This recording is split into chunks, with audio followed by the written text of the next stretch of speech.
And just these are some thoughts worth documenting for myself, really, whether for a book or whatever, I don't know. But it's interesting, I have told people that I feel care about me, like where my mind has been, so far as not being able to think with this trying to find my wallet, needing help trying to find my wallet, and how I have come to find that if I step back from trying to find something, I can find it sometimes.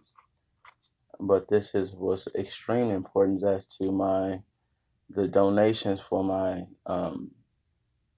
spin down have been is in the wallet, my ID, my extra key, all of the above. And I have told my brother like, man, I don't know where to look.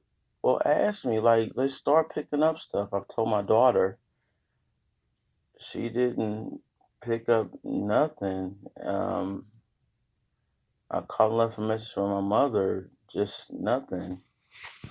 I've communicated with my possible new healthcare worker about, setting up things to, become a new worker. And I heard her talking about how she took care of a relative. And I'm thinking she would have the same attitude of mind state towards me. And when I talked about working with the agencies that I'm with, and apparently that they pay it every week, her call to me with this morning was, well, they only pay 10 an hour and it's $1 difference. That's a whole client difference. And I understand not everybody thinks the way that I do. I get that. I mean, nobody really that all thinks the same. That would be ludicrous. Well, I ain't gonna say ludicrous on God's part, but it's more of a grandiose design and a testament to Him. And here I am yet again alone. If it's not good for man to be alone, why am I always alone? And I try to be rational about it. Like, maybe it's not what I'm seeing it as. But when I go through the plays, that seems to be the case. But the thing I do recognize with this condition is that I don't always have a proper perception of what reality is. But again, being here by myself, I have nothing to do but think. So I replay it. I try to calm down. I try to look at it from different points of view, even look for my wallet, just different places in the house. Because it seems to me that at some point I walked out of the house, and of course I walked out with my extra key because I couldn't find my lanyard key that my mom said I got from her. That initially I was like, but then if she assured me that I did, so I must have. Uh, but then I thought about it. Well, hey, I'll calm down at some point in time. I'll run across it. That seems to be a pattern that exists. I don't know where else to look. And so since even though I'm trying to keep a calm mind, I know my room is a filthy mess. I ain't gonna say filthy, but mess, because like really it's just like a lot of papers everywhere. Um, I don't know. Since I have trouble thinking, which I have come to find is a part of depression or bipolar depression, which is not that I'm claiming it. I am acknowledging that it exists for this corner of time. Um, I I I don't know. Um, what do you say? What do you think? I even had the thought of maybe I wasn't believing enough. Okay, well, what kicked that in the mouth really quick was the thought that, well, didn't the Lord say in the Word that the faith of a mustard seed? Okay, well, maybe I'm not praying the right thing. Well, the Bible says, I believe your ever uttering moan. So, like, when I'm curled up crying, or almost about to cry, or flipping out thinking I should be crying, I'm not crying, He understands all that. So, like, that wipes out everything to me not praying right, all the stuff that I hear people say. Because you reach out, you scratch, you claw, you reach out, anything that you can do to escape what you're going through. And it's a shame that saints are not more sensitive to that. It's a shame that saints are more sensitive to that. Even though they try their best, and I get that.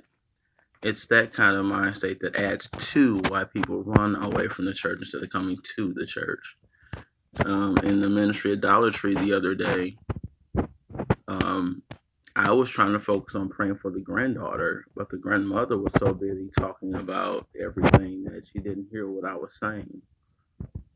Um, and I've learned how to actually go ahead and voice record my situations so that nobody's likeness is recorded, so there can be a lawsuit in the midst of the Raven Fed Life documentaries. Um,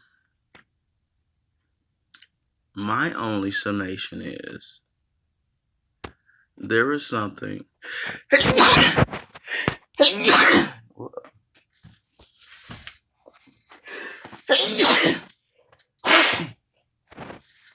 There is something that God is trying to teach me about self and or the preparation of something that He's trying to get across. Because it hasn't been this bad in a while.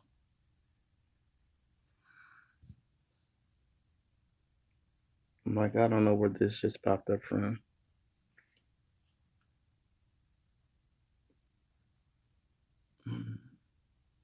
The trembling. I'm glad the trembling is not as bad as it was, throughout the week. But if you could see what's going on behind the camera, like you can barely see the trembling in the camera because of the hand, but the thumb is just going at it. Very uncomfortable. And I've even just seen it go about through other limbs.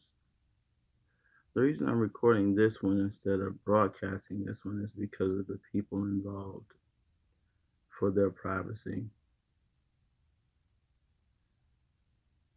But I guess at some point for his ministry, when he say go, I'm going to have to drop it, broadcasting information for whatever person that he wants to touch bases with, whatever person he wants healed.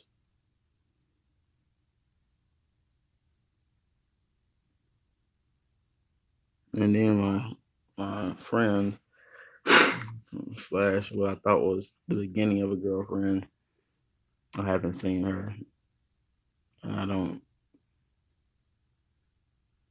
Yeah, who is there to help? It makes me think of the Lord saying, you know, I think it's in the book of Jeremiah. Who will go for us? And I think to myself in parallel, who will help me? I know the Lord is, He will, He can, but as of